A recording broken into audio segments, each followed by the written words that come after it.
Here's how to create, approve, and schedule posts with your team, all in a few simple steps. If you've ever struggled with organizing your team's content or finding a way to make collaboration easy, this guide is for you. I'll show you exactly how to do it, step by step, and I've even got an exclusive free trial of our recommended software for you to follow along with.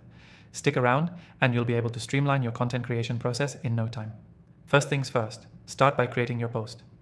This is where the creative part happens, whether it's a blog, a social media update, or anything else. But when you're working with a team, you need to keep everyone on the same page. So, create your content draft within your team's content software, where you can leave notes and instructions for collaborators. This software makes it super easy to draft your post and immediately share it with others. Once your post is created, it's time to move into the approval phase.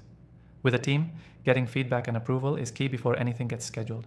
This software will allow you to assign your post to specific team members for review.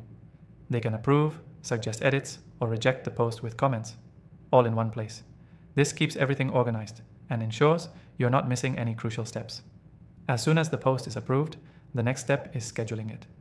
Scheduling posts is where you really save time. Instead of posting manually, you can plan your content in advance and automate the process. Most team collaboration software allows you to set a time and date for the post to go live, and will even remind you if anything's not ready yet. Now, here's the key takeaway. To make this process smooth, you need a tool that streamlines creation, approval, and scheduling in one place. That's exactly what we've been using in this video.